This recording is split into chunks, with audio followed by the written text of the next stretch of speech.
Welcome back to Family Gamer TV. Now, we've been playing a bit of Animal Crossing New Leaf.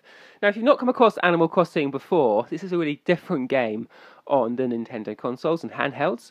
Rather than following a very linear story, or being an adventure, or being something that you do and then complete, it's a game that unfolds slowly through the year. So at the start of the game, you move into this little island or town setting.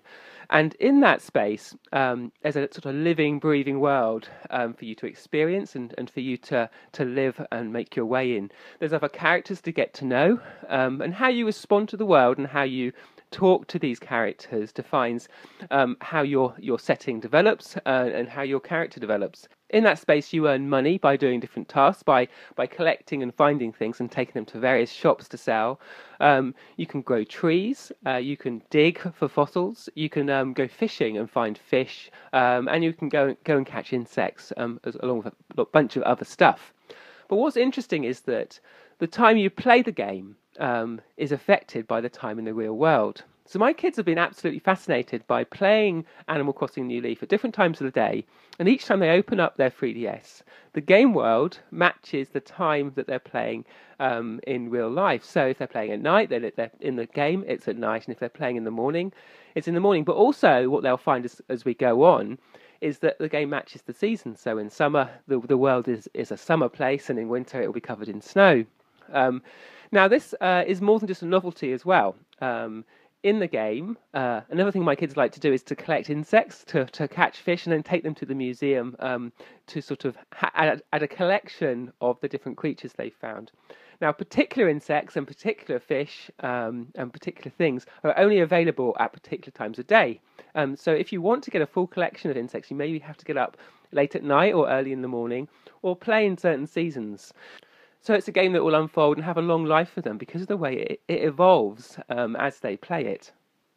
Now, Animal Crossing New Leaf has some new features. It brings back all the sort of characters and gameplay that we've seen in the previous games, and it started on the GameCube, came to the Wii, it was on the DS, and my daughter played quite a bit of Wild World Animal Crossing on the DS and now on the 3DS.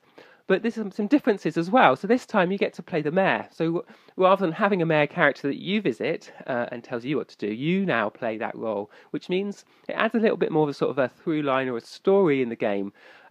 It's a game that seems to appeal to a wider range in our family. So whereas it's often the boys playing the 3DS or the Wii, this is a game that my daughter's really connected to, and she seems to really like the idea that she can shape the world that she's living in, shape her town, not only in the architecture, but also where the trees are growing. She can plant things, she can water flowers, and collect those, and either keep them or sell them in the shop.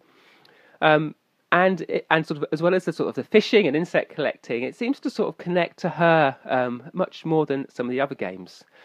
And I like the way that Animal Crossing New Leaf caters to someone of her tastes. So whereas maybe she isn't quite as keen on some of this adventure or the excitement that the boys really like, in a little way, similar way to how she's really enjoyed Style Boutique, which has been a slowly unfolding sort of strategic game. I think she likes the fact that Animal Crossing offers that sort of gameplay.